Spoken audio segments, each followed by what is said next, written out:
Okay, welcome. This is a lovely, friendly crowd. I can see you're all waving at me. That's really nice. I'm David Goodman. So I'm just going to run a few ideas past you. I've been involved with the Brahma Kumaris quite a long time, and for my sins, I was a children's stroke school dentist in Bradford for many years. When I was looking through all the topics here, I must admit, if I wasn't doing this, this is the one I would have liked to have come to. Because I would seriously like to know how to do this. Okay, well, actually, I'm not joking, because they say you have to talk a little bit about what you need to learn yourself.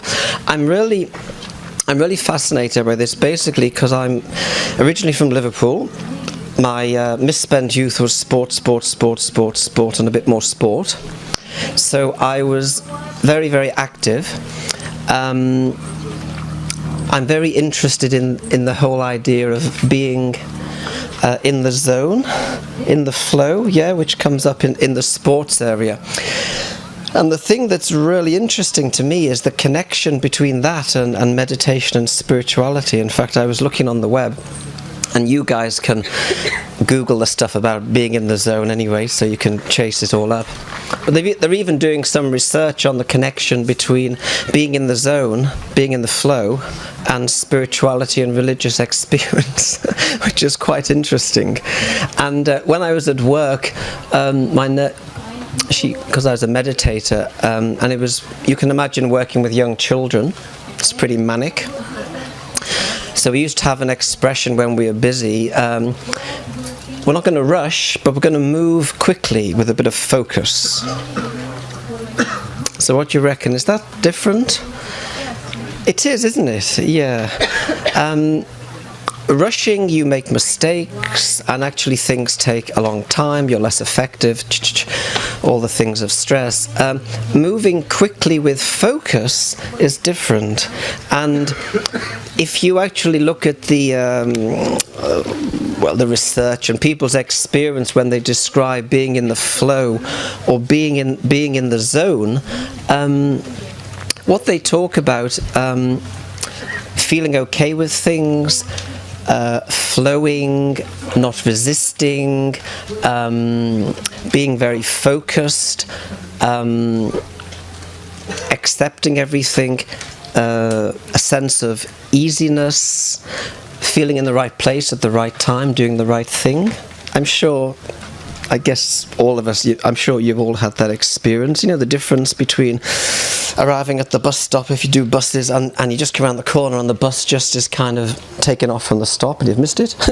And the difference between that and just arriving, coming around the corner, arriving at the bus stop just as the bus arrives, and you kind of get on, yeah? So this whole thing, it's connected to synchronicity, and the thing that really interests me, being a sports person and being very active, is this what seems to be a paradox between stillness and action. Because when you listen to the experience of these, particularly sports people, but I guess it's in any field of life, in a field of life where basically they're working at peak performance. You know, so I mean, Jeff and other people who are in that kind of area, business area, they'll know more about the science about it. But basically, peak performance, when you're really working to your optimum, what they've found is at that point, you are in the moment. You're actually in the flow, but you're in the moment. And the characteristic of that is the still mind or the quiet mind. And so I'm kind of fascinated, because it seems paradoxical, isn't it? That actually, and if you actually look at the, like the science of the brain waves that's going on in the brain when someone's in this peak experience of flow, there's a lot of alpha waves being produced. And those alpha waves, when they connect, the signs to that are connected to things like peace, compassion, kindness, etc., etc. So it's there's a beautiful connection there between, I guess, meditation and the science. And for me, it's this paradox of, is it possible to be in full flow, in action, and have a still mind? And not only that, is it actually possible to use your action to create a still mind? Now, we've only got a short time here, and this is a huge topic, but that I find is really exciting, because if you look at the top sports people, once they've grooved all their skills and everything, then the thing that really takes them over the edge into a top player is basically what's going on in their mind, right? You saw that well with Andy Murray, our new superhero. I mean, you know, he was a fantastic player, and if you actually look at his life and all the other sportsmen, I mean, he knew Djokovic and you know, Nadal for years, since they were kids. So they've been training and training and training, and they reckon it takes about, well, I've heard different figures, about 10,000, 12,000, 15,000 hours of training to get a young person to that level. But then the difference when you're on that level, and if you saw the semi-final between Potro and Djokovic, I mean, you know, there was like a hair's breadth difference, wasn't there? But what they're doing with the mind, that seems to be the key. And of course, Andy Murray's new coach seemed to have just pushed him over. So it's kind of fascinating for me to see that. With this topic, there's kind of three words that kept coming in my mind: nil, still, and fill. Have we got any fills? No. So I won't go in the dentist jokes about being fulfilled and all that stuff. But the idea of, you know, the idea of meditation is trying to kind of empty the mind, empty the mind, empty the mind, empty the mind, and make it nil. Any of you got kids? Yeah.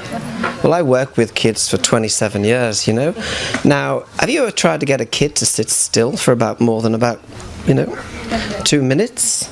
You know, getting a kid to sit down and say, could you just like to sit in that chair and don't move for 5 minutes?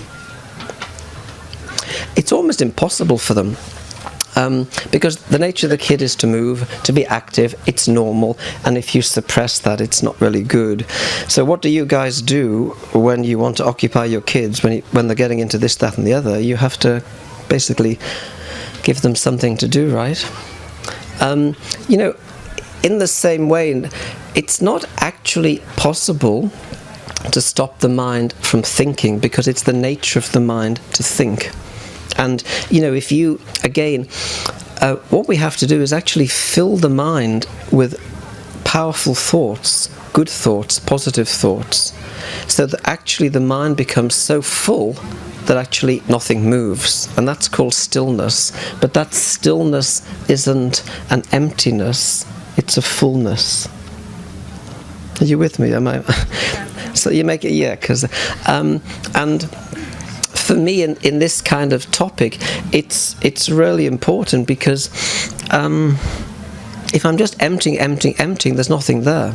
And here we have to keep filling. And when we're full, nothing moves. Yeah. So you get a box of marbles, well, tin box of marbles, and it's half full with marbles, and you rattle it around, it makes a noise. So you kind of got a couple of ways of making it quiet, haven't you? One is to take it all out and you shake it, there's no noise, and the other is to fill it. Sorry, stop shaking it. Yeah, there's a third option. Thank you. Yeah, no, it's good. To stop shaking it. And the third option is you fill it so full and you pack those marbles in so tight that nothing moves. So it's still, but it's full. Now, to me, that's the kind of area that we're talking about when we're talking about being in the flow. I was hoping to get one of those watches have you seen those watches you can buy that, well, you can, that just says now on it. So every time you look at the watch, it says now. Because there is no time except now, is there? So, can I just... is everyone here with me? Or are you thinking, fancy an ice cream? I wonder what's happening next, etc. You know, it's interesting, isn't it? Those of you who drive to work and you have stopped at all the traffic lights, but you can't remember. So what's happening there? Well, yeah, there's a skill in there that's working that you don't have to consciously use, which is fine as if it's a skill like that. But if it's a skill that isn't so useful, to be in a state of autopilot isn't actually so useful.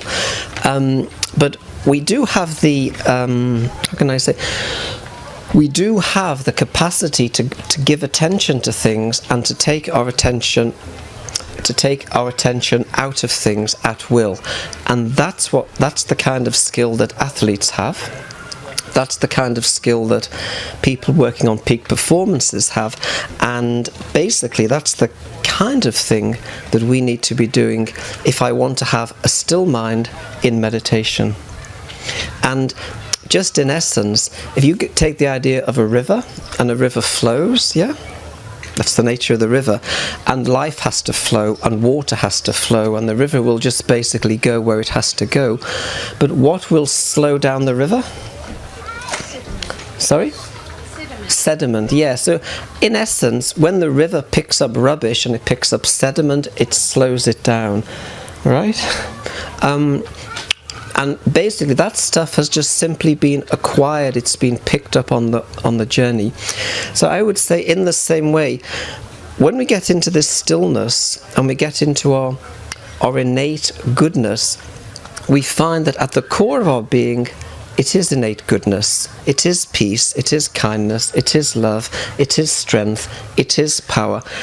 That's what we like. We would prefer to be in that space than not to be in that space. But what happens if something disconnects us from that? Basically, we're not able to have a connection with that.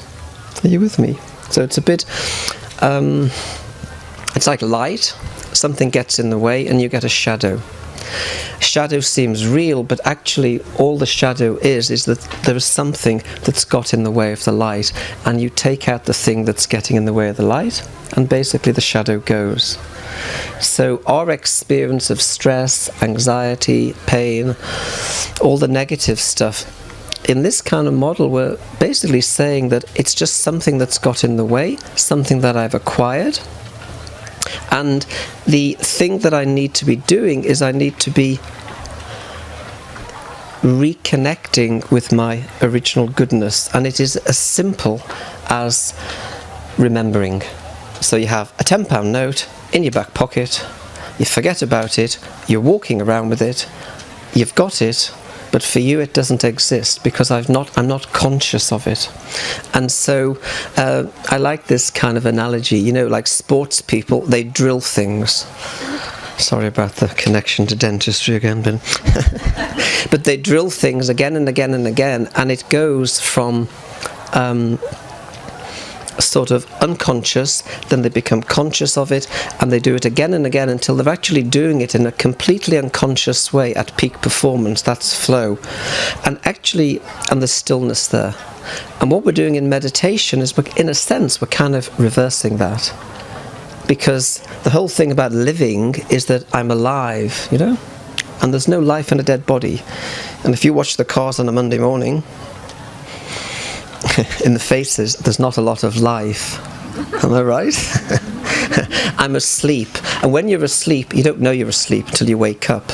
And so in meditation, what we're really doing is we're starting once again to become conscious of what I am on the inside, which is this core of amazing qualities, and we use our mind to change what we're aware of, to reconnect with those qualities, and we practice that again and again. So we actually move from a state of sort of not knowing we're asleep to knowing that we're kind of asleep and we're waking up, to a point where we're consciously aware, and then hopefully we guys will do ourselves out of a job because we'll just be unconsciously aware. In other words, we'll be back in our flow with a stillness at peak performance, but we won't be needing to think about it.